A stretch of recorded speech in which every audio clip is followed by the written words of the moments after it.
So 3 years before Hex Trust ever issued wrapped XRP, Ripple was already on their cap table. And the guy who built this company didn't come from BlackRock.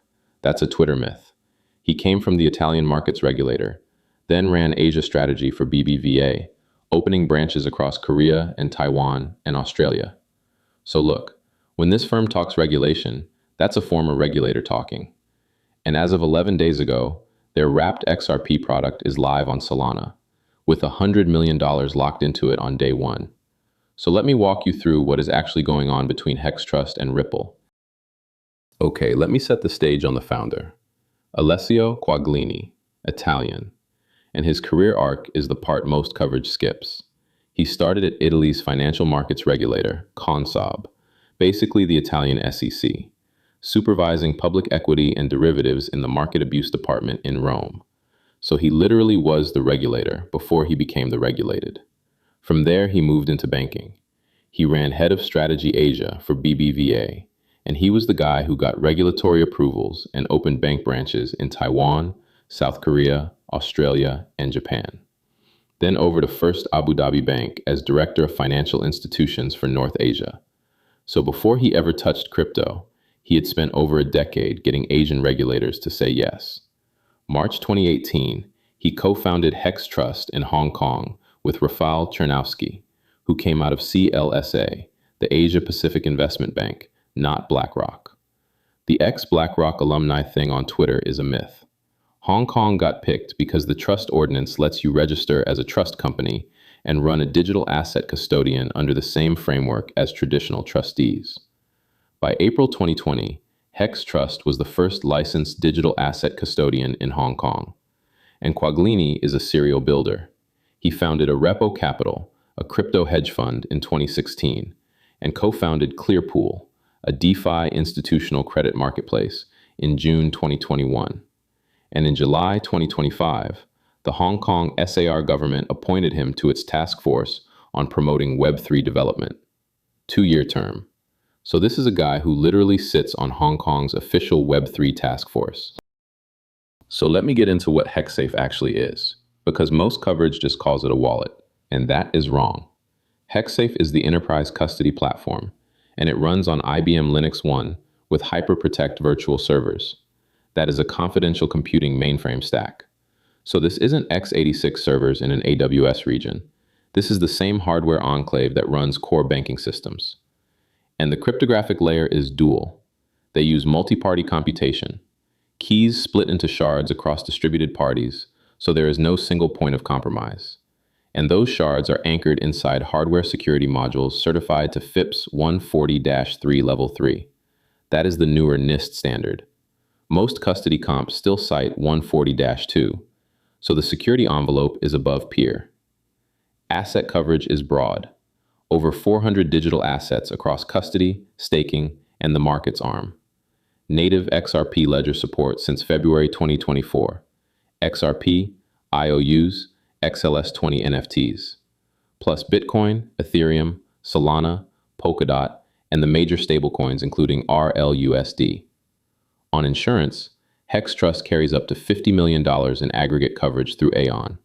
And on top of that, they hold SOC 1 Type 2, SOC 2 Type 2, ISO 27001, ISO 22301, CSA Star Level 2, and CREST-approved pen testing. So the attestation stack is institutional grade. And the Quaglini quote that defines the pitch, quote, "Custody is not about trading, it is about protection," end quote. And quote, "Our model keeps client assets fully segregated and bankruptcy remote," end quote. So the core sell is, Hex Trust doesn't run an exchange and doesn't run a prop desk. It just holds your stuff. Real moat post FTX. So let me walk you through the licensing map, because this is what most custodians don't have. Hong Kong came first. By April 2020, Hex Trust was the first licensed digital asset custodian in Hong Kong under the Trust Ordinance framework. Then Europe. Milan office and Italian OAM VASP registration in June 2022, plus French AMF registration in August 2023. So a soft European footprint heading into MiCA. But Dubai is where it gets interesting. Most coverage says, quote, "Dubai licensed," end quote, and stops. Hex Trust actually holds three separate VARA licenses. The first, November 15, 2023, for virtual asset custodial services. That made them the first fully operational virtual asset custodian in Dubai. Then, June 2024, the markets arm got two more VARA licenses on top of that, broker-dealer, and virtual asset management and investment services. So three distinct licenses inside one emirate. Most peers don't have all three. Then Singapore. Hex Trust got their major payment institution license from the Monetary Authority of Singapore on March 1st, 2025. And here is the buried tell. They got the in-principle approval back in July 2024. So that was a 7-month wait from IPA to full license. MAS deliberately makes you wait. They put you through real scrutiny. Most coverage frames this as a March 2025 win. The 7-month gap is the actual story. That is what tells you the license is real. So the full footprint is Hong Kong, Italy, France, Dubai with 3 licenses, and Singapore, 5 jurisdictions. And Quaglini's view on the moat, quote, custodians are gatekeepers. I believe that custody deserves specific regulations, end quote. So he doesn't just hold these licenses. He is publicly arguing this is the structure the industry should be moving toward. Okay, now the honest section, because I am not here to cheerlead. Hex Trust's insurance ceiling is materially smaller than its US peers, 50 million in aggregate coverage. Coinbase Custody runs about 320 million through Lloyd's of London. Anchorage Digital runs about 300 million through Aon. BitGo runs about 250 million through Lloyd's. So Hex Trust is the smallest insurance stack in that competitive set. That is a real consideration if you are a treasurer at a billion-dollar fund. But here is the part that flips the competitive narrative. November 19th, 2025, Fireblocks, the supposed Hex Trust competitor in every custody listicle, announced that Hex Trust is now their qualified custodian inside the Fireblocks custody network for APAC and MENA. So Fireblocks didn't try to build out regulated bank-style custody for Asia and the Middle East. They outsourced it to Hex Trust. That is the inverse of competition.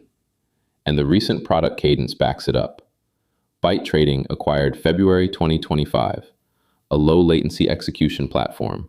Quaglini called it, quote, transformation from a custody provider to a full-service financial institution, end quote. Lido staked Ether, September 2025. Jito Sol liquid staking, February 2026. Aura by Hex Trust, the wealth management arm, launched at Consensus Hong Kong, February 2026. So they are shipping fast. And the pull quote from Quaglini that defines this positioning. From a January DL News interview, quote, ironically, the whole world is moving in a different direction, whereby exchanges should not do custody, end quote. So that is the post-FTX thesis baked into his pitch. Standalone regulated custody is the future, and he is putting capital behind that view. Okay, this is the bond. And here's the thing nobody mentions.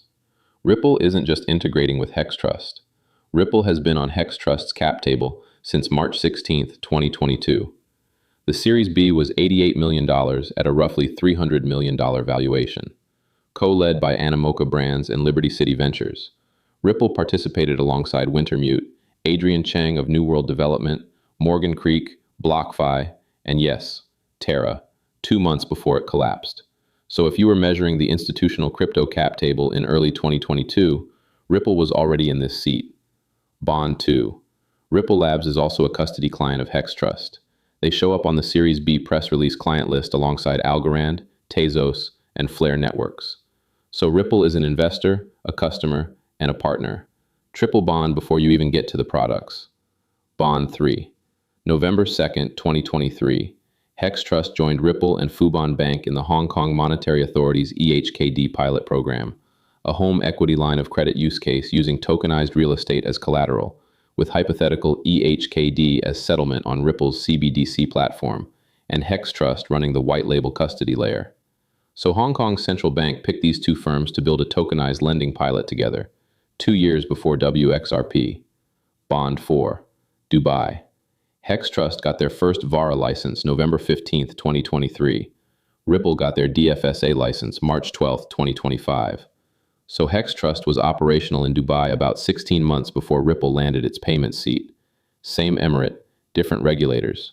Hex Trust is VARA. Ripple is DFSA inside the DIFC free zone. And then the headline product.